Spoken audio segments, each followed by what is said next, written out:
France Culture. Le cours de l'histoire. Xavier Mauduit. Cambodge, il était encore une fois, car le seul nom d'Angkor projette dans nos esprits un monde dans lequel la richesse des constructions est aussi dense que la forêt qui les accueille. Même si la forêt semble impénétrable, il n'en va pas de même pour l'histoire qui, elle, est étudiée, travaillée sans cesse, encore et encore. Empire Khmer, quelle route emprunter pour se rendre à Angkor? Vous voilà au Cambodge. Oh mon Dieu, nous sommes au Cambodge. Excusez-nous, monsieur le magicien, nous ne pouvons pas nous empêcher de frissonner. D'avoir peur. Car autour de nous, sous une énorme lune rouge, qui éclaire comme le soleil, Nous ne voyons que des arbres. des arbres qui sont comme des géants à la peau bleue. Tout un peuple de géants qui se tiennent par la main et dont les têtes majestueuses aux longues chevelures sont couronnées de fleurs et de rossignols. Les arbres qui se meuvent dans la jungle avec 1000 et 1000 pieds de lianes. Monsieur le magicien, est-ce qu'il ne vaudrait pas mieux prendre une autre route pour aller en pèlerinage à Angkor? Tous les guides du monde décrivent qu'il existe une bonne route. Bonne, excellente et confortable route qui, de Phnom Penh, la capitale, en quelques heures d'auto, Nous dépose sans péril à Angkor. Que ceux qui ont peur de la jungle et des fauves prennent la route commode. Mais nous vous proposons la route de la poésie, celle que prendront toujours les amants de la beauté et de l'aventure quand ils iront en pèlerinage à Angkor. Une évocation ici poétique, et c'est peu de le dire, d'Angkor, avec en 1948 la volonté de prendre une route qui nous conduit vers la poésie aujourd'hui dans le cours de l'histoire pour réfléchir à cette histoire de l'Empire Khmer ou du Royaume Khmer. On verra, on va en discuter. Edwidge Mulzer Onaktan, bonjour. Bonjour. Vous êtes historienne de l'art, docteur en langues et civilisations orientales. Vous êtes l'autrice d'Angkor, le quotidien du roi, publié aux Belles Lettres. Et c'est dans l'évocation qu'on vient d'entendre ici, la poésie qui prime. Première sensation quand on arrive là-bas, c'est quoi? Aujourd'hui, je parle de l'Angkor d'aujourd'hui. Oui, moi je l'ai découvert il y a déjà une vingtaine d'années, donc c'était juste après, au moment où le pays rouvrait ses frontières et la végétation avait un peu repris le dessus. Donc je me suis peut-être retrouvée dans un contexte qui avait connu les premiers découvreurs. Aujourd'hui, c'est un peu différent. Tout a été dégagé en partie et il y a beaucoup de monde. À l'époque, il y avait personne, on était les seuls touristes. Donc, mais c'est quand même une impression de fascination,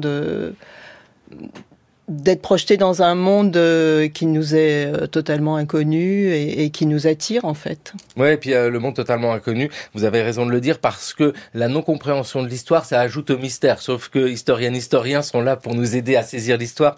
Thierry Zéphir, bonjour. Bonjour. Vous êtes ingénieur de recherche au musée Guimet à Paris, chargé des collections de la section Mondes Himalayens, avec ici l'évocation d'Angkor. Quand on parle d'Angkor, de quoi parle-t-on? J'ai utilisé les expressions Empire Khmer, Royaume Khmer. De quoi parle-t-on? On parle avant tout d'un site archéologique déjà. On parle d'une ville qui a été capitale et même de villes multiples qui ont été les centres du pouvoir pendant quelques siècles. Et puis on parle de beauté, on parle de grandeur, on parle de mystère. Ça fait toujours frémir les foules, mais enfin il y a un petit côté effectivement mystérieux quand on débarque à Angkor, si l'on peut dire. Donc on parle de beaucoup de choses et d'une civilisation qui a été majeure en Asie du Sud-Est. D'ailleurs, si on peut donner des bornes chronologiques pour savoir à partir de quel moment tout cela a un sens, mais on le sait bien, il n'y a pas une date de fondation précise. C'est un long processus, Thierry Zéphir. Oui, c'est un long processus.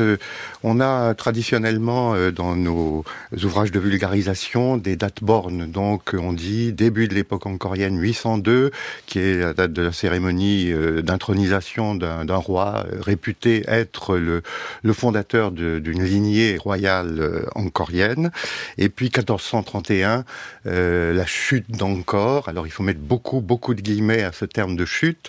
En tout cas, cette date est retenue comme étant celle où des armées d'un royaume voisin, Ayutthaya, ont pénétré encore, ont quelque peu mis la ville à sac.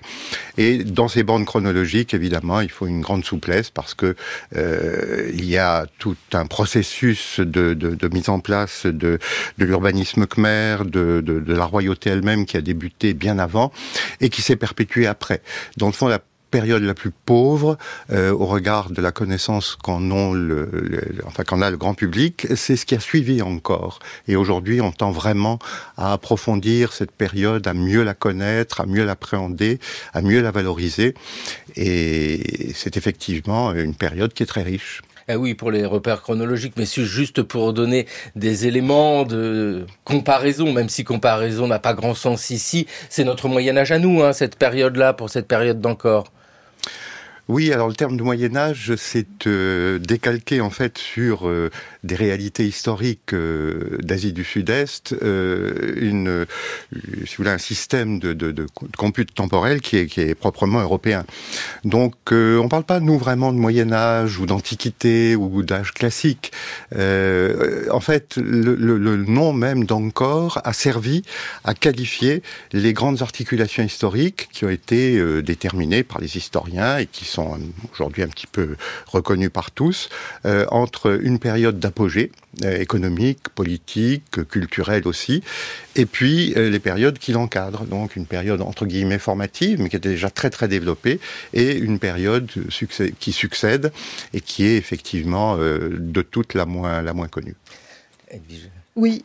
On peut peut-être ajouter aussi que Ancor, c'est un nom qui n'était pas connu à l'époque ancorienne. C'est un mot qui apparaît de manière assez tardive, que les sites à l'époque, les capitales avaient des noms qu'on n'a pas tous retrouvés, et que dans l'idée générale, pour les gens qui connaissent un peu ou pas du tout, Ancor se résume souvent à Angkor-Wat ou à une ville qui s'appellerait Ancor. En fait, il faut bien comprendre dès le départ, sinon on rate complètement tout le processus d'évolution, que Ancor, c'est une région. Donc, d'après les travaux récents, Christophe en parlera, qui ont été menés ces dernières années avec des outils technologiques performants, il a délimité 1000 km² de superficie, de développement urbain. Et puis, au classement de l'UNESCO, c'est 400 km². Donc, c'est une région un peu comme la Touraine avec les châteaux de la Loire. Et dans cette région, il y a eu des capitales qui se sont créées à différents endroits. Le Christophe que vous évoquez, c'est Christophe Potier qui est avec nous aujourd'hui dans le cours de l'histoire. Bonjour. Oui, bonjour. On entend derrière vous comme des cigales. Où vous trouvez-vous? Oui, alors je ne suis pas encore. J'aimerais bien, je devrais d'ailleurs y être prochainement, mais non, je suis actuellement à Chiang Mai, donc dans le nord de la Thaïlande. Mais c'est l'heure effectivement des cigales, donc je suis désolé pour la qualité du son. Ah non, écoutez, c'est un véritable plaisir de vous avoir à l'autre bout du monde. Vous êtes architecte, archéologue et maître de conférences à l'École française d'Extrême-Orient avec tout ce que nous avons pu évoquer ici. C'est vrai qu'on a parlé de chronologie, on peut parler de géographie et dire que c'est beaucoup plus grand qu'un simple sanctuaire, ce qui nous intéresse aujourd'hui. Oui, effectivement, Ancor ne se limite pas, comme Edwige et Thierry l'ont présenté, à un monument aussi majestueux soit-il, et notamment le temple d'Angkor-Wat. Mais pour ça, il faut peut-être replacer... en tout cas mentionner le nombre assez réduit finalement de sources dont nous disposons pour saisir l'histoire et le fait ancorien. En fait, les sources elles-mêmes sont très limitées. Il y a bien sûr les inscriptions gravées dans la pierre essentiellement, parfois dans certains métaux précieux, mais donc l'épigraphie qui a été un élément de base pour reconstruire la chronologie des souverains, des monuments principaux, etc. Mais pour l'ensemble de la civilisation khmer, il faut voir que ce corpus est très limité. On a à peine 1500 inscriptions sur tout l'empire khmer. Enfin, empire, on reviendra tout à l'heure. Mais c'est très peu par rapport à n'importe quelle autre civilisation romaine ou grecque ou quoi que ce soit. Donc déjà, en plus, ces inscriptions sont très souvent fragmentaires, difficilement lisibles. Et elles ont été gravées dans la pierre, dans des contextes de temple. Elles parlent essentiellement de divinités, de souverains, de fondations religieuses et laissent tout un pan de la société très difficile à percevoir à travers ces textes. Une autre source est bien sûr les sources extérieures, notamment des sources chinoises, qui commencent dès les premiers siècles de notre ère, mais qui ici encore sont quand même très lacunaires, parfois aussi un peu schématiques, dont on a pu aussi parfois prendre une certaine distance sur l'interprétation qui doit en être fait. Et puis bien sûr, il restait avant tout, et ça a été le terrain de jeu des archéologues et des architectes depuis la redécouverte d'Angkor par le monde occidental et par notamment le protectorat français qui s'y est établi au XIXe siècle, eh bien, ça a été les vestiges monumentaux, les temples, notamment les temples les plus importants qui étaient construits en pierre et en briques, et puis la statuaire. Et en fait, c'est à partir de ces sources très limitées qu'on a reconstruit en fait tout cet écheveau et cette chronologie angkorienne en retrouvant dans ces textes, dans ces vestiges, les éléments majeurs de ce qui fait maintenant cette histoire qu'on raconte dans les guides, ponctuée de grands temples tels qu'Angkor Wat, le Bayonne, etc., mais aussi de grands souverains qui d'ailleurs ont été numérotés au fur et à mesure qu'on les retrouvait dans les inscriptions, ont été numérotés comme nos rois français, Louis Ier, Louis II, ou en tout cas ça a été Jaherman I, Jaherman II, Jaherman VII, etc. Donc tout ça, ça a été une histoire qui a été reconstituée sur certains vestiges très limités. Et bien entendu, le développement de nouvelles approches depuis les 20-30 dernières années, notamment dans le domaine archéologique, avec les outils archéométriques que nous permettent désormais certaines techniques, a permis de renouveler complètement cette perception et d'élargir notamment notre vision au-delà des vestiges monumentaux qui étaient l'élément phare de ce mythe d'une Atlantide asiatique qu'auraient redécouvert des explorateurs européens à la fin du 19e. Mais parce qu'il y a vraiment de ça, hein. C'est cette redécouverte qui nous fascine et ces temples, et c'est très juste ce que disait Christophe Pottier, toute la question des sources, elle est là. On peut imaginer d'ailleurs, parce que c'est un tantinet humide comme région, que beaucoup de sources ont disparu, notamment tout ce qui sert de narration à ces histoires-là. Oui. D'ailleurs, on sait à travers certaines inscriptions dont Christophe parlait que les rois, certains rois, avaient des chroniqueurs et qui étaient enregistrés de manière assez régulière, tous leurs actes, peut-être leurs décisions politiques, mais que malheureusement, tout ça a été fait sur des matériaux périssables qui ont disparu, soit à cause du climat, des insectes ou dans les guerres et les incendies. Et c'est tout à fait regrettable. Ah bah oui, j'imagine, hein, Thierry Zéphir, c'est vrai que nous avons une vision parcellaire, c'est souvent le cas en histoire, hein, mais ici, parcellaire et monumentale. Oui, parcellaire, et puis qui malgré tout s'enrichit très régulièrement. Des inscriptions nouvelles apparaissent qui apportent des points de vue originaux ou qui complètent des données ou qui rectifient d'ailleurs des données anciennes. Il se trouve qu'on ouvre cette semaine une exposition au musée Guimet où figure une inscription relativement récemment découverte qui a trouvé sa voie dans une collection privée française et qui permet de mieux cerner justement le règne d'un grand souverain du XIIe siècle, celui qui a construit le temple d'Angkor Wat, et de son successeur immédiat. C'est un moment très important dans l'histoire d'Angkor, en tout cas dans l'histoire khmère, parce que c'est vraiment un moment où les élites vont se tourner vers la religion bouddhique, le grand véhicule, et donner une couleur originale et spécifique à l'art de la fin du XIIe, du début du XIIIe siècle, et à l'histoire du Cambodge en même temps. Donc on est vraiment dans un processus d'apprentissage qui ne s'arrêtera pas.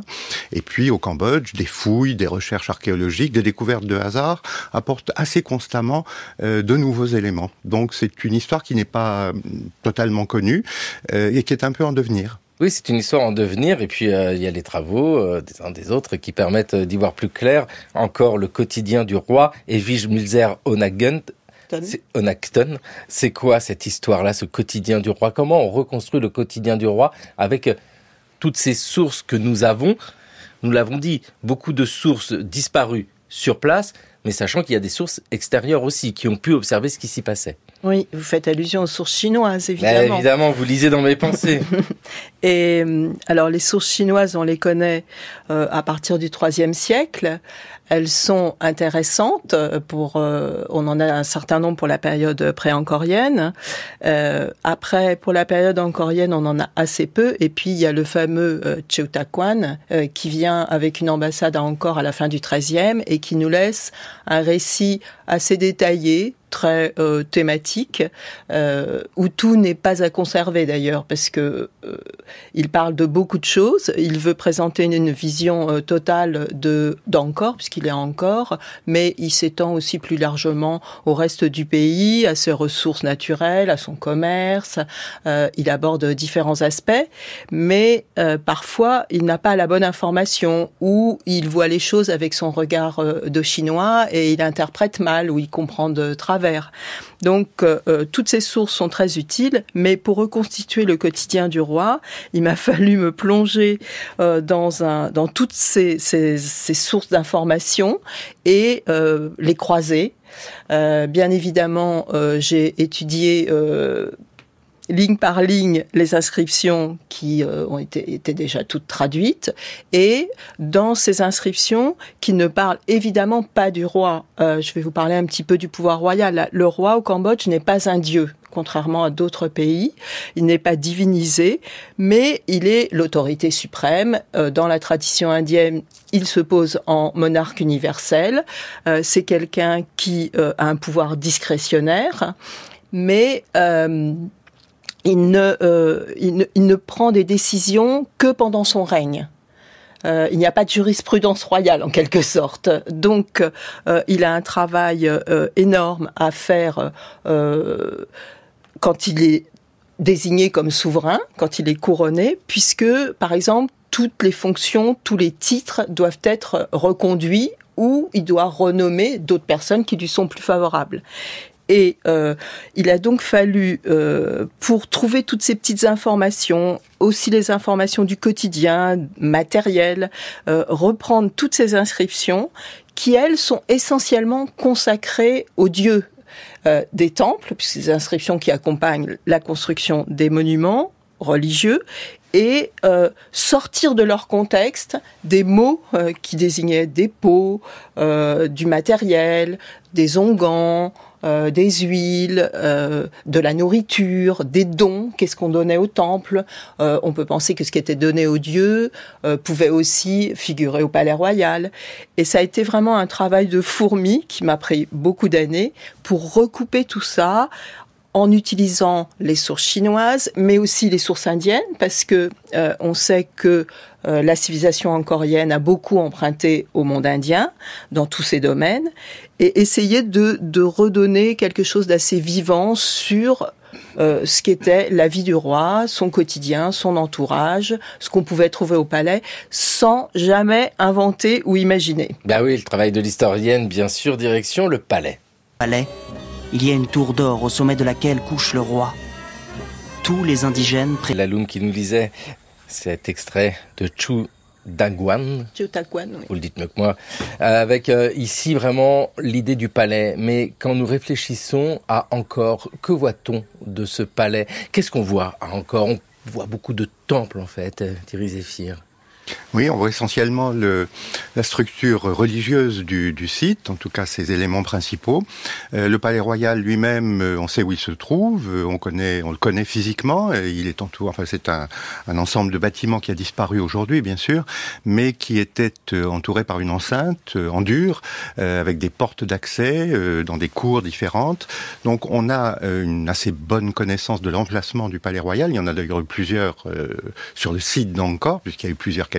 Donc le palais s'est déplacé en même temps que le centre sacré des villes d'Angkor. Et ce qui est connu aussi par des fouilles archéologiques, ce sont certains dispositifs associés à ce palais. Et particulièrement, ça c'est quelque chose d'assez récent, alors c'est pas dans le palais lui-même, mais c'est au nord immédiat du palais, une fonderie pour la fabrication, la réalisation des grandes commandes royales, parce qu'on a bien sûr la connaissance de ce site d'Angkor dans sa minéralité. Donc dans les temples en pierre qui sont demeurés, avec parfois des éléments de briques qui sont un petit peu plus dégradés mais qui sont toujours présents. Et tout ce qui était dans d'autres matériaux, le bois par exemple, et puis aussi les métaux est moins connu. Mais ça a existé. Et il y avait une forme de centralisation des activités édilitaires à Angkor qui était très étroitement associée au palais. Donc cette fonderie récemment découverte est un de ces éléments. Et en entendant entendant le texte qui était lu précédemment, ça me fait penser à une sorte d'équivalence. C'est un témoignage de Chinois, donc d'un étranger au monde d'Angkor, qui parle d'un lieu qu'il découvre, d'une civilisation qu'il connaissait peut-être, ou d'une société qu'il connaissait, parce que, évidemment, la Chine et l'Asie du Sud-Est, notamment le Cambodge, ont toujours eu des rapports assez étroits. Mais enfin, il décrit le palais de façon assez fantasmée. Et ça m'évoque un phénomène qui s'est produit en Inde au IIIe siècle avant notre ère, où un ambassadeur, un extérieur à l'Inde de cette époque, décrit aussi le palais dans des termes hyperboliques, en fait dithyrambiques extraordinaires. Donc les témoignages extérieurs, notamment ceux des Chinois, il faut les évaluer à l'aune de ce que eux-mêmes voient, de ce qui leur est donné à voir, et aussi à l'aune de la manière dont ils perçoivent les choses. Un Chinois est absolument différent d'un Khmer, sociétalement, culturellement, et il y a donc une nécessaire adaptation. Edwige en parlait précédemment. Il faut vraiment faire la part des choses, avoir un recul, un regard critique sur les informations dont on dispose. Et c'est un peu la même chose avec les inscriptions. Dans le fond, les inscriptions, elles parlent d'un domaine particulier qui est le sacré, puisque c'est toujours associé à des temples. Mais ce sacré, est-ce qu'on ne le met pas un petit peu trop en avant en étudiant et en se fondant exclusivement sur les inscriptions? Donc ça a été tout le travail des épigraphistes, des historiens, de l'École française d'Extrême-Orient, tous les chercheurs qui se sont penchés sur ces questions, de faire la part justement de ce qui pouvait être une réalité qu'on cherche à reconstituer et de ce dont témoignent les vestiges dont on dispose. Oui, se méfier de notre propre regard, parce que Christophe Pottier, une fois qu'on a dit qu'il y a des temples et un palais, vous allez nous répondre oui, mais vous n'avez pas compris ce qu'était encore ce monde khmer, parce que ce n'est pas que ça que nous apprend l'archéologie aujourd'hui avec des nouvelles techniques qui permettent d'explorer beaucoup mieux la forêt. Eh bien, ça nous montre déjà qu'il n'y a pas que les temples. Et ce que l'on verra, ce qu'un visiteur, un touriste viendra voir à Angkor, c'est bien entendu des vestiges des temples monumentaux, mais ce n'est vraiment que le squelette minéral de cette civilisation qui, on l'a vu, donc s'étend sur plusieurs siècles, quasiment 1000 ans, puisque on a vu que ça s'étend au-delà, en amont de 802. On peut même penser d'ailleurs qu'Angkor est déjà un site de capitale dès le VIe siècle. Fin du VIe siècle, et qu'il a perduré après en partie en tant que haut lieu de pèlerinage bouddhique jusqu'après l'abandon du site par la royauté khmer.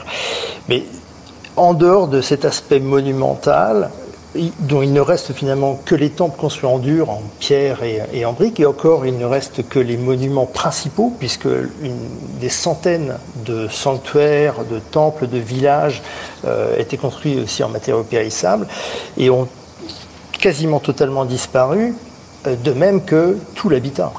Thierry mentionnait le palais, dont il ne reste plus que quelques bases, alors qu'ils sont effectivement, pour certaines, assez monumentales et qui nous donnent quand même une idée de la majesté des édifices qui étaient construits dans le palais royal, notamment dans Kortom, dont Thierry parlait.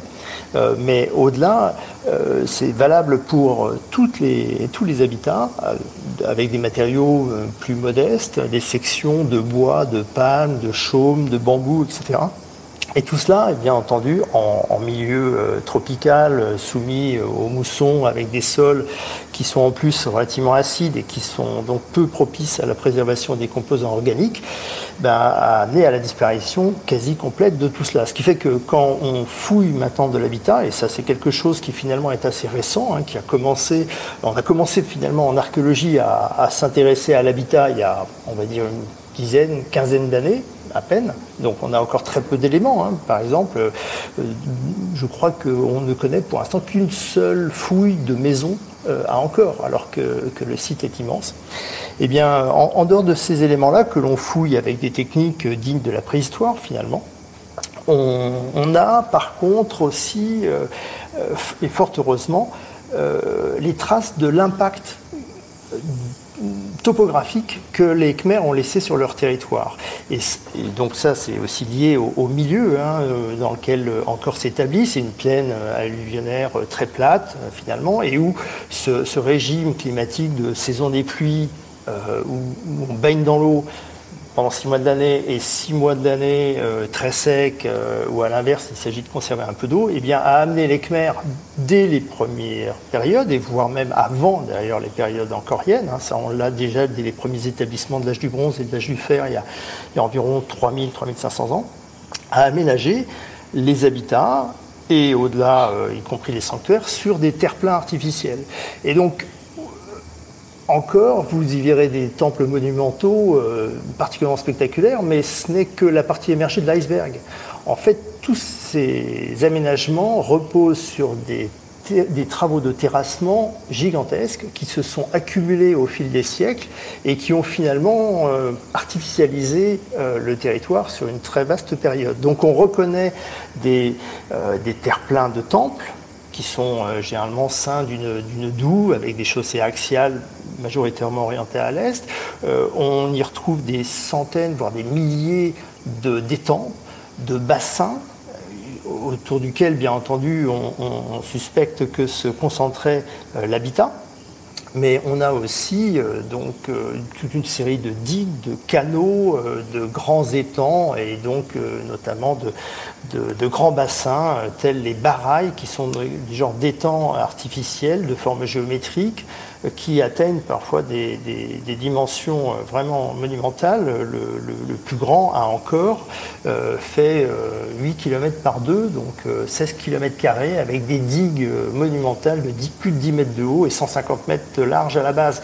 Donc c'est toute cette anthropisation du terroir, du territoire, sur une très vaste surface qui caractérise finalement l'accumulation de l'investissement humain dans cette région d'Angkor qui sera donc capitale des rois Khmers pendant presque 1000 ans. D'un archéologue à l'autre. Les premiers rois d'Angkor dès 870, 80, 90 ont déjà élevé des temples montagnes tout à fait importants. Temples montagnes, pourquoi ? Dès leurs origines, les Khmers ont conçu que les dieux habitaient sur les montagnes. Et c'est quelque chose d'assez compréhensible quand on connaît ce pays infiniment plat, infiniment monotone, où l'eau peut-être l'emporte sur la terre, et où une montagne, fût-ce une modeste colline de 60 mètres, jaillit littéralement sur l'horizon comme un Everest ou un mont Ventoux. Et lorsqu'ils ont bâti sur les quelques collines disponibles à Angkor, chacune d'entre elles en effet couronnée d'un temple, et ils se sont trouvés, si j'ose dire, à court de collines. Et ils ont inventé cette formule tout à fait extraordinaire qui est le temple montagne, qui est purement et simplement de réaliser en pierre et en terre une montagne artificielle. Bernard-Philippe Grolier, archéologue, qui en 1968 évoquait ces temples montagnes. Ben oui, quand on n'a pas assez de montagnes ou de collines, on en fabrique. Christophe Potier, passionnant d'étudier encore à travers ces temps, parce que il y a cet aspect esthétique et majestueux, bien sûr, mais ce regard sur le fonctionnement d'une société nous oblige à quitter ces zones de temples et de palais pour aller voir ce qui se passe ailleurs. Et on l'entend bien, vous l'avez dit, énormément de terrassement, énormément de travail qui nous laisse imaginer une structure beaucoup plus vaste. Comment ça fonctionne en fait, ce royaume ou cet empire khmer ? C'est intéressant de rebondir sur ce sujet après avoir entendu Grolier. Puisqu'il est un des premiers à avoir développé justement des recherches sur la région d'Angkor, sur le territoire angkorien. Alors ce qui l'a amené à développer d'ailleurs des théories, et notamment une théorie qui est devenue fameuse, de la cité hydraulique, qui associait l'essor d'Angkor à sa capacité de développer un immense réseau hydraulique qui aurait non seulement permis de soutenir une population croissante, mais aussi, dans ses dires, une riziculture de plus en plus intensive. Alors, cette théorie a été beaucoup discuté depuis maintenant une quarantaine d'années. C'est toujours d'ailleurs sujet à discussion. Et on revient très largement maintenant sur ce côté des rizicultures intensives. Ceci étant, le développement justement des recherches, et notamment sur la cartographie des vestiges archéologiques qui s'étendent dans la région d'Ancor, avec la télédétection qui avait commencé bien à Philippe Grolier avant la guerre, donc à partir des années 50 et 60, puis depuis avec des nouveaux outils, y compris des photographies aériennes très classiques, mais qui ont bénéficié de la déforestation massive qui a touché la région d'Ancor avec la guerre et depuis la guerre, couplé avec des éléments, des nouvelles images satellitaires.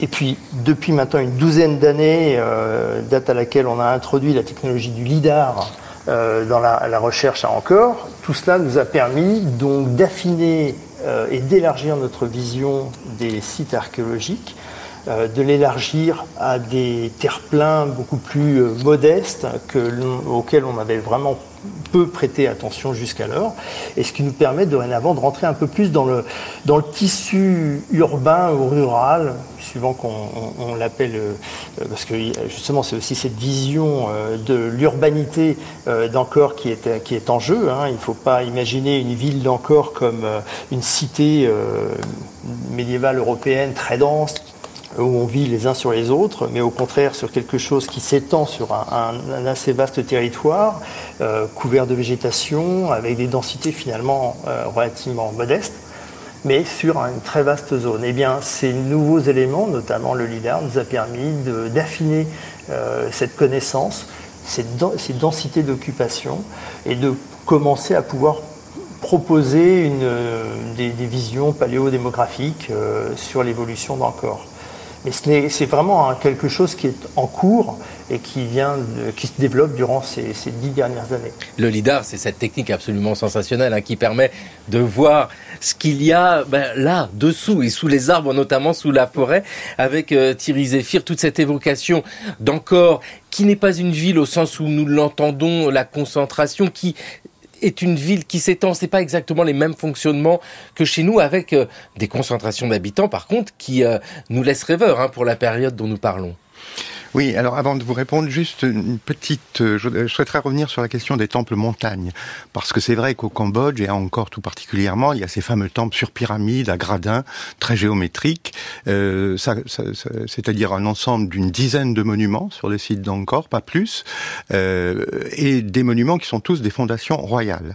Il y a derrière tout ça aussi une valeur symbolique très importante. Le temple, c'est une montagne, par définition. C'est beaucoup d'autres choses, c'est le corps glorieux du Dieu, c'est tout ce qu'on veut, et c'est en tout cas la demeure du Dieu dans le monde des hommes, d'où il exerce ses pouvoirs protecteurs et bienveillants. Et ce qui est très original et très remarquable au Cambodge, c'est que les Khmers ont ajouté du symbolisme au symbolisme. Ils ont surenchéri sur une approche conceptuelle du monument qui était celle de l'Inde, et qu'ils ont revalorisé en édifiant effectivement les monuments sur des pyramides artificielles. Donc il y a quelque chose, et c'est la même chose pour les grands bassins, les grandes retenues d'eau, plutôt les châteaux d'eau que sont les barailles. Bien sûr, ils ont pu avoir une fonction en partie pratique, mais ce sont surtout des images symboliques de l'océan cosmique qui fait partie intégrante de la cosmographie divine. Donc les rois Khmers reproduisaient d'une certaine manière dans leur domaine terrestre, dans la ville qui était la leur, des dispositifs qui existaient aussi et qui étaient évoqués très certainement dans des manuscrits ou dans des traités normatifs dans les sphères célestes. Donc on a une espèce d'équivalence qui n'est pas superposition ou disons réappropriation complète, mais il y a quand même une équivalence entre le monde des dieux et le monde des hommes, avec le dieu protecteur du Cambodge qui protège la création, le cosmos, et sur Terre, au Cambodge même, le roi qui protège et qui valorise ses États pour le bénéfice de son peuple. Et puis, à propos du roi, on pourrait ajouter d'ailleurs que s'il est l'autorité suprême, il porte une responsabilité extrêmement lourde parce qu'il est considéré comme étant le garant de la prospérité de son pays et le protecteur de tous ses sujets. Donc il a droit de vie et de mort sur ces sujets, mais il doit aussi assurer leur bien-être et leur survie dans un climat difficile. Et par exemple, on considère que s'il y a pas assez de pluie, pas assez d'eau, des mauvaises récoltes, c'est parce que le roi a mal gouverné, qu'il a mal régné. Et en tant que tel, il doit donc assumer sa charge, mais on comprend mieux ce rôle de clé de voûte que je lui attribue souvent au sein du royaume. Tout part et revient. Tout part du roi et revient au roi. On a un système concentrique au niveau géographique, notamment territorial, on pourrait dire, qui part du palais, qui est dans la capitale. Et à ce propos, le palais dont on parlait tout à l'heure, il est à l'intérieur d'Angkor Thom, la dernière capitale bien connue de la fin du XIIe au Cambodge. Et cette capitale, elle était pleine comme un œuf, pour reprendre les expressions de ceux qui ont fait des fouilles. Donc il y avait un espace extrêmement organisé, presque comme les villes romaines, avec des axes dont parlait Christophe tout à l'heure, les canaux, les petites rivières, etc. Et puis des quartiers, c'était plein d'habitations qui ont toutes disparu. Et de cette capitale, on passe ensuite à l'échelle du royaume. Donc tout ça s'imbrique avec comme support fondamental le roi, sur qui tout repose. Et lui, ses missions essentielles, c'est protection, défense, justice. C'est là qu'il exerce son pouvoir.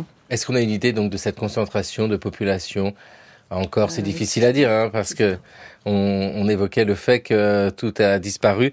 On peut retourner au pays des cigales. Christophe Potier ? Disons que, comme je vous le disais, l'étude de l'habitat est assez récente encore, et donc, bien entendu, il nous manque encore énormément de données pour nous lancer dans la paléodémographie. Ceci étant, les derniers éléments, et notamment la cartographie qu'on a pu développer durant ces 20 dernières années, nous permettent quand même de suggérer des densités de population finalement assez importantes qui vont varier de 15 à 50, voire même peut-être un peu plus d'habitants par hectare. Ce qui au final, sur une zone qu'on considère, enfin la zone d'étude couvre quasiment 3000 km² dorénavant, alors qu'il n'est pas aménagé dans son intégralité, hein, mais ça peut amener à une population qui dépasserait en tout cas 700 000 personnes, voire 800, 900 000 personnes, suivant les différents modèles qu'on utilise. Alors, je souligne bien sûr que ces estimations se basent encore sur des choses qui doivent être affinées à travers les fouilles, et de nouvelles fouilles d'habitat, etc. Mais c'est un élément quand même qui montre l'ampleur de l'investissement humain dans la région. Et aussi, encore pour finir sur cette partie démographique, toute la difficulté, c'est bien entendu que la cartographie nous donne une vision finalement assez trompeuse, puisque on voit toutes les époques d'un coup sur une carte. Et identifier la diachronie à travers cette cartographie est toujours un problème assez compliqué, sachant que, on l'a dit plus haut, les sources sont très limitées, et y compris aussi les sources de datation, non seulement pour ces centaines de temples, les milliers de temples en fait qui sont dans la région, qu'il est très difficile donc de dater, parce que très peu ont des inscriptions, très peu ont des éléments stylistiques qui nous permettent d'affiner une chronologie. Et au-delà de la fondation, de date de fondation de ces établissements, il nous importe aussi de saisir leur durée d'occupation. Et ça, c'est une autre paire de manches, puisque là, on repose beaucoup sur notamment la chronologie des céramiques que l'on peut retrouver, sachant que 95%, pour pas dire 99% des artefacts que l'on retrouve en fouille se limite à de la céramique. Tous les éléments organiques ont complètement disparu, les éléments métalliques, fer, bronze, etc. sont excessivement rares parce que d'abord ils se préservent assez mal et en plus ils sont facilement réutilisables dans le cadre du bronze ou d'autres métaux précieux. Donc la majorité c'est de la céramique Et ici encore, il faut souligner que malgré les travaux pionniers de Rollier dans les années 60, il faut attendre quasiment les 10 dernières années pour qu'on commence à avoir une typochronologie correcte, pour commencer à étudier la céramique et dès lors d'avoir un aperçu des durées d'occupation des sites. Or, on sait clairement que tous ces sites n'étaient pas occupés en même temps. En toute logique, Christophe Pottier souligne l'importance de la céramique avec ici les artefacts et les objets, parce que on parle beaucoup de temples, mais dans ce que vient de dire Christophe Pottier, on entend que aussi beaucoup d'éléments manquent d'objets de la vie quotidienne. Qu'est-ce que l'on a sur ce territoire qui nous intéresse aujourd'hui encore dans les musées? Qu'est-ce qu'on peut voir particulièrement ? Dans les musées, on voit, c'est un petit peu comme le site lui-même, on voit surtout ce qui était le plus apparent, donc des sculptures en pierre, des images divines, mais tout de même les recherches archéologiques, les fouilles récentes, et notamment celles que conduisent nos collègues cambodgiens sur place, dans des chantiers très divers et très nombreux, révèlent quantité de choses. La céramique, bien sûr, qui est un marqueur chronologique essentiel, et puis aussi des éléments métalliques. Certes, ils sont peu nombreux, mais ils sont assez importants, et on peut comme cela citer des exemples de sites qui ne sont pas le site d'Angkor, parce qu'il faut bien dire d'ailleurs qu'Angkor c'était certes le centre du pays khmer, mais ça n'était qu'un élément parmi d'autres. Il y a eu d'autres grandes cités, d'autres grandes villes, pas aussi développées, mais à l'échelle de l'histoire et du point de vue politique ou religieux, tout aussi importantes qu'Angkor. Quoi qu'il en soit, en citant un exemple particulier qui est celui d'un temple du sud du Cambodge, le Phnom Bayang, qui est une colline sur laquelle il y a un temple très ancien du 7e siècle, des fouilles qui ont été menées par les archéologues de l'École française d'Extrême-Orient en 1936, qui devraient être reprises bien sûr pour développer un peu plus la connaissance, ont tout de même permis de suivre l'évolution du site et surtout d'attester sa vie, son occupation de sa fondation au 7e siècle jusqu'au moins au 11e, 12e siècle et probablement au-delà, puisque à un certain moment ce temple hindou à l'origine a été transformé en monument bouddhique. Il a été réaffecté d'une certaine manière et il est toujours en activité aujourd'hui. Les populations de la région qui entourent cette colline expriment leur dévotion dans ce monument au Bouddha qu'ils vénèrent aujourd'hui. Donc il y a vraiment une continuité d'histoire, d'occupation qui apparaît parfois à la faveur de l'importance de tel ou tel lieu et des découvertes qui ont pu être faites par les archéologues et puis surtout de cette vie qui continue de s'y développer encore aujourd'hui. Bronzes royaux d'Angkor, un art du divin, exposition au musée Guimet à Paris. Justement, ces bronzes royaux, quels sont-ils ? Enfin, d'où viennent-ils ? Alors les bronzes royaux, ce sont des commandes royales.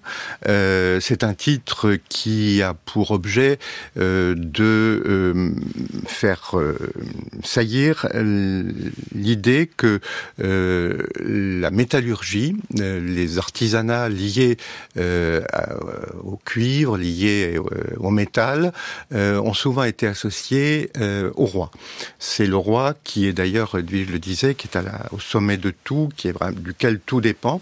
Et c'est lui qui assurait d'une certaine manière et gérait le devenir de toutes ces traditions artisanales et artistiques par extension. Donc l'exposition qui se tient au musée Guimet en ce moment est une exposition où l'on regroupe des œuvres métalliques, beaucoup de sculptures, mais aussi quantité d'objets, donc des objets rituels, des objets du quotidien, quantité d'éléments qui sont plus, considérés souvent comme mineurs dans les monuments, qui sont des éléments décoratifs, des éléments de structure même parfois. Et puis, dans cette exposition, outre les objets qu'on montre, il y a toute une narration qui se fonde sur les travaux de recherche de nos collègues de l'École française d'Extrême-Orient, notamment Brice Vincent, qui est un des commissaires de cette exposition, pour retracer la vie de cet artisanat, du minerai jusqu'à l'objet fini. Donc on a une approche qui est un petit peu différente de l'approche traditionnelle d'une exposition muséale où on montre de grands chefs-d'œuvre. Alors on montre beaucoup de chefs-d'œuvre, mais on montre aussi des objets beaucoup plus modestes pour retracer l'histoire d'un élément d'ordre social, économique, culturel et artistique qui était très important au Cambodge. Et tout ça se conclut par la mise en valeur, on va dire, du plus grand bronze khmer jamais retrouvé à ce jour au Cambodge ou dans sa périphérie, une grande sculpture très fragmentaire et qui, compte tenu de son importance, ne peut avoir été réellement qu'une commande royale.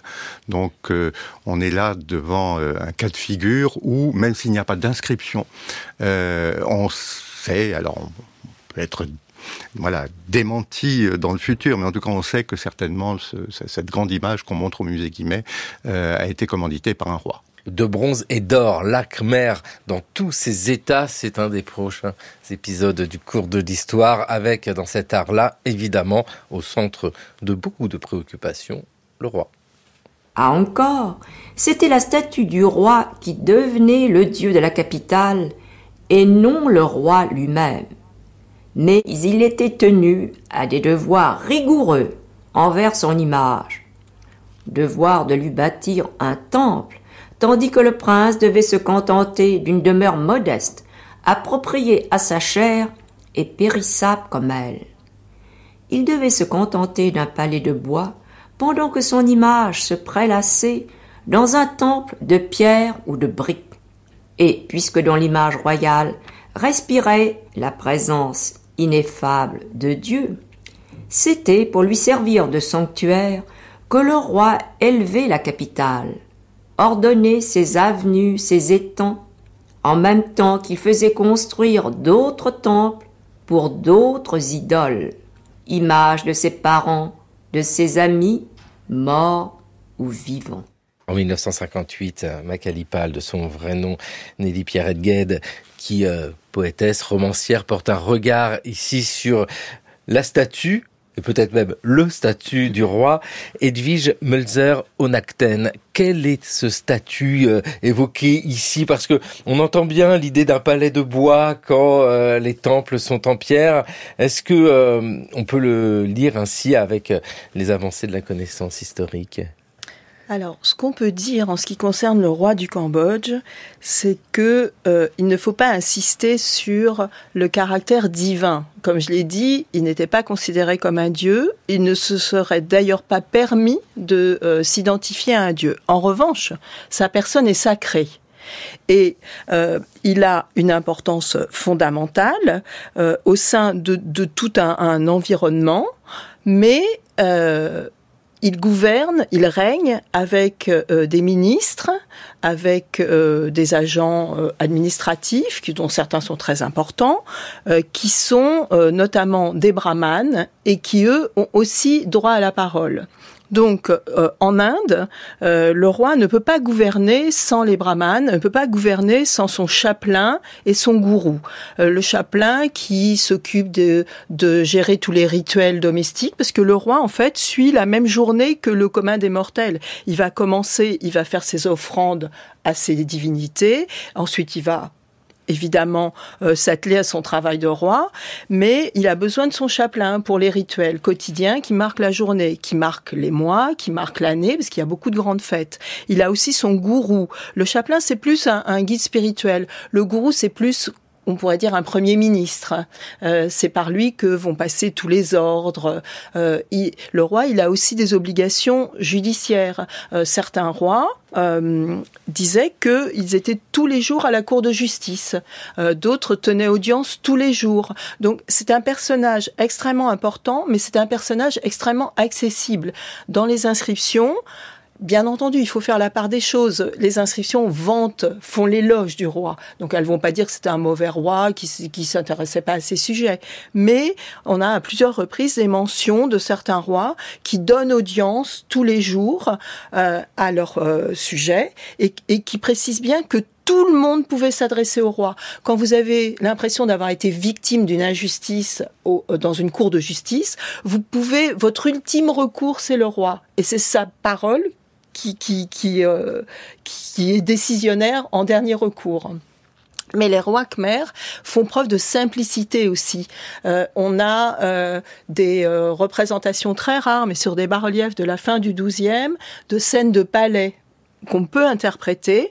on voit qu'ils vivent avec évidemment des militaires, les femmes, les dignitaires qui les entourent tout le temps, qui sont assemblés en conseil, mais quand ils sont représentés habillés de manière relativement simple. Tout le luxe du roi et de l'élite, ce sont les bijoux, les parures qu'il pouvait porter.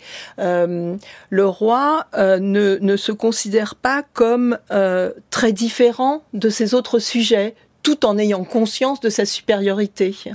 Donc, sur le statut du roi, c'est un petit peu tout ça qu'il faut prendre en compte et qui caractérise un petit peu la royauté khmère aussi, d'une manière plus commune. Avec la difficulté de synthétiser une royauté sur une période aussi longue, on l'a dit, d'à peu près 800 jusqu'à 1400, avec tout ce que vous nous présentez là, qui... Et voilà pour beaucoup de royautés ailleurs. On sent beaucoup de similitudes, qu'un souverain vienne, change les gens qui lui plaisent pas, qu'il reste, qu'il soit là à gouverner, qu'il ait des audiences. C'est un schéma ici que l'on retrouve ailleurs. Avec Christophe Pottier, ce monde difficile à comprendre, à explorer depuis le début de l'émission, c'est ce va-et-vient entre le monumental et puis le plus concret, entre ces palais et entre les gens, entre l'existence d'un élément architectural et puis sa symbolique et qui est beaucoup plus difficile à cerner. Le travail est encore immense. Oui, il y a encore énormément de travail sur la planche, d'autant plus que la matérialité de la symbolique n'est pas toujours évidente, même si elle transparaît à travers, et on l'a souligné, la géométrie, l'organisation, la centralité des éléments principaux qui témoignent de la royauté à travers les temples, palais, etc. C'est ça qui organise complètement et spatialement les cités angkoriennes, les cités qui en tout cas se superposent et se suivent dans cette région sans quasiment... quelques hiatus, mais vraiment très ponctuels. Mais au-delà, ça montre aussi très clairement la concentration des richesses qui vont avec le souverain et qui évoluent au fil des siècles, et qui se reportent dans un certain sens vers les fondations religieuses. Alors, de manière différente suivant les périodes, mais très clairement, les temples et les palais sont des éléments de concentration des richesses que l'on perçoit à travers la qualité des matériaux qui sont mis en œuvre, la quantité notamment, par exemple, et la qualité des créations, des productions royales. Les fondations de temples royales sont aussi d'une qualité et font appel d'ailleurs à des ouvriers qui très clairement ont une qualification qui va bien au-delà de ceux qu'on va retrouver à l'œuvre sur des petites fondations privées. Donc il y a toute une concentration de richesses derrière cette accumulation de cités que l'on perçoit à travers les métaux, à travers la pierre mise en œuvre. On l'a souligné aussi à travers les chaînes opératoires qui vont chercher des sources, et notamment les minerais, sur des distances parfois donc très longues. Les carrières aussi sont quand même à plusieurs dizaines de kilomètres de là. Donc il y a une mobilisation aussi de la population pour ces œuvres qui est quand même assez forte.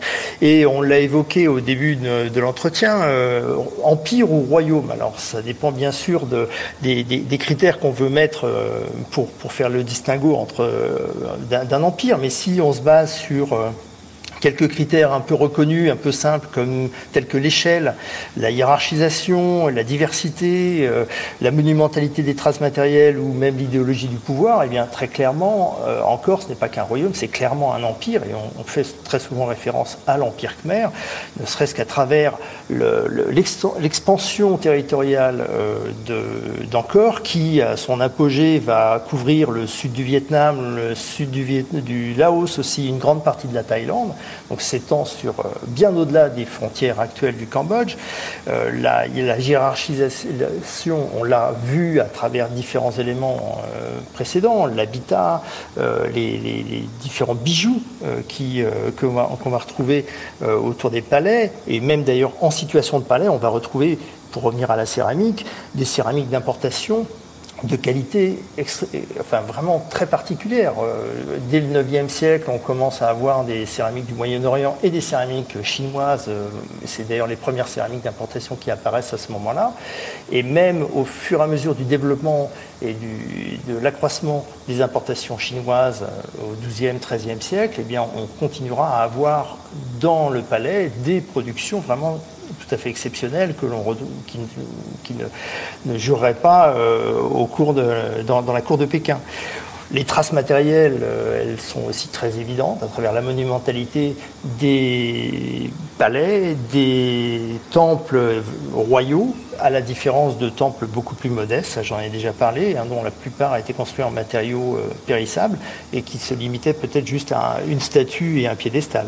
Avec ici cette chronologie que nous avons évoquée, si difficile à construire, sachant que dès le VIe siècle, on sait qu'il se passe des choses. Il y a cette date autour de 800 où l'on voit la naissance d'une structure autour d'Angkor qui nous conduit jusqu'à quand? Alors, vous avez évoqué, Thierry Zéphir, le XVe siècle, toujours selon notre calendrier. Ça, c'est un sujet classique, mais comment on peut expliquer le déclin d'Angkor? Bon, c'est sans doute un ensemble de facteurs. Le déclin d'Angkor résulte peut-être, ce sont des études récentes et des recherches récentes qui le montrent, de problèmes climatiques. Il y a eu au XIVe des périodes vraiment difficiles de ce point de vue-là. Grosse sécheresse, saison des pluies très marquées, qui ont pu déstabiliser les systèmes de fonctionnement, on va dire, aussi bien de l'urbanisme que de l'agriculture en pays khmer. Il y a eu effectivement des problèmes liés à la montée en puissance de peuples ou de domaines voisins. Alors curieusement, on associe la chute d'Angkor à la prise de la ville par les soldats des armées du royaume d'Ayutthaya. Ayutthaya, c'est une des grandes capitales historiques de ce qu'on connaît aujourd'hui sous le nom de Thaïlande. Et on dit quelquefois, voilà, ce sont les Siamois qui arrivent. Oui, sauf que les gens d'Ayutthaya, c'était des cousins très proches des Khmers, voire des Khmers. Donc, on a simplement une réorientation des pouvoirs, qui fait qu'à un certain moment, voilà, le Cambodge n'est plus prééminent dans ce qu'on appelait autrefois la péninsule indo-chinoise, et que ce sont effectivement les peuples de l'actuelle Thaïlande, les royaumes de l'actuelle Thaïlande, qui assument ce statut. Et puis, il y a ce changement religieux. Toute l'époque angkorienne, et même en partie l'époque pré-angkorienne, était marquée par des cultes de nature très élitiste. L'hindouisme d'un côté, et le bouddhisme, mais le bouddhisme du grand véhicule de l'autre. Et dans le fond, évidemment, conceptuellement, il y a des grandes différences entre les deux, mais dans le mode de fonctionnement, c'est un petit peu comparable. Et il y a quelque chose de très important qui se passe au XIVe siècle, c'est cette orientation nouvelle de la royauté, de la population, vers le bouddhisme du petit véhicule. Un bouddhisme qui est, entre guillemets, plus humble, qui est plus tourné vers le fait de cultiver personnellement son accès au salut et pas de passer par tout l'appareil extrêmement grandiloquent et très sophistiqués des rituels de cour ou autres. Et c'est à ce moment-là qu'il y a vraiment eu un changement culturel majeur au Cambodge. Si on doit retenir vraiment de mon point de vue, en tout cas, une césure dans l'histoire khmer, c'est ce moment-là qui est le moment charnière et qui donc participe, explique ou est advenu au moment où Angkor commençait à perdre sa prestance, sa puissance et son importance. Le défi était énorme aujourd'hui de résumer en 1 heure cette histoire de l'Empire khmer. On l'a entendu, Christophe Pottier nous l'a dit, Empire c'est viable. Alors merci beaucoup Christophe Pottier, merci à vous Thierry Zéphir. Et je rappelle, il y a cette exposition au musée Guimet, Bronzes royaux d'Angkor, un art divin. Et merci Evij Mulzer Onakten avec encore le quotidien du roi. Merci vivement à tous les 3 prochains épisodes dans le cours de l'histoire du protectorat à l'Indochine française, le Cambodge colonisé. Si le temps m'en avait été laissé, j'aurais aimé tracer pour vous un tableau de l'histoire de la péninsule indochinoise au XIXe siècle, pour faire mieux comprendre de quelle anarchie permanente, de quel chaos sanglant l'intervention française a tiré les peuples du Vietnam, du Cambodge et du Laos. C'était le cours de l'histoire sur France Culture, une émission réalisée par Thomas Beau avec aujourd'hui à la technique d'Ali Yaha. Émission préparée par Raphaël Laloum, Jeanne Delecroix, Jeanne Copper, Clémentine Ducasse, Maël Vincent Randonnier et Maïwen Guiziou. Le cours de l'histoire est à écouter, à podcaster sur franceculture.fr et l'appli Radio France.